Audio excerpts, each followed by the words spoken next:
వాల్తేరు వీరయ్య వంటి block buster తర్వాత megastar Chiranjeevi director Bobby combination లో వస్తున్న మెగా 158 చిత్రంపై అభిమానుల్లో భారీ అంచనాలున్నాయి. అయితే ఈ ప్రాజెక్టుకు సంబంధించి నిర్మాతలు ఎదుర్కొంటున్న ఆర్థిక సవాళ్లు ప్రస్తుతం హాట్ టాపిక్ గా మారాయి. ఈ చిత్రాన్ని నిర్మిస్తున్న కేవిఎన్ ప్రొడక్షన్స్ సంస్థ కొంతకాలంగా ఆర్థిక పరమైన ఇబ్బందులను ఎదుర్కొంటుంది. ముఖ్యంగా విజయ్ నటించిన జననాయకన్ రిలీజ్ ఎఫెక్ట్ గట్టిగా పడింది. ఈ పరిస్థితుల్లో నిర్మాతలపై భారం తగ్గించాలని భావించిన మెగాస్టార్ చిరంజీవి ముందుగా మీ సమస్యలను పరిష్కరించుకోండి, ఆ తర్వాతే ఈ ప్రాజెక్టు గురించి ఆలోచిద్దామని చెప్పారట. ఏ నిర్ణయమైనా ఆచితూచి తీసుకోవాలని ఆయన సలహా ఇచ్చారట. దీంతో కేవిఎన్ ప్రొడక్షన్స్ సంస్థ నెల రోజుల్లోపు అన్ని ఆర్థిక అడ్డంకులను తొలగించుకుని మెగా 158 షూటింగ్ ను పట్టాలెక్కించే పనిలో ఉందని తెలుస్తుంది. ఈ ప్రాజెక్టు ప్రారంభం కావడంపై ఇప్పటికే ఆలస్యం జరగడంతో త్వరలోనే సెట్స్ పైకి తీసుకెళ్లాలని చిత్ర బృందం ప్లాన్ చేస్తోంది. ఒకవేళ అన్ని అనుకున్నట్లుగా జరగకపోతే ప్రత్యామ్నాయంగా ఈ ప్రాజెక్ట్ ను ముందుకు తీసుకువెళ్లే అవకాశాలు ఉన్నాయని తెలుస్తుంది.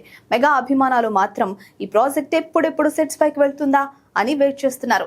ఎందుకంటే ఈసారి బాబీ వాల్తేరు వీరయ్యకు మించి పవర్ఫుల్ స్క్రిప్ట్ రెడీ చేసినట్లుగా తెలుస్తుంది. తండ్రి కూతురు సెంటిమెంట్ తో ఈ సినిమా తెరకెక్కనుందని టాక్. మరి మెగా 158 ఎప్పుడు పట్టాలెక్కుతుందో చూడాలి.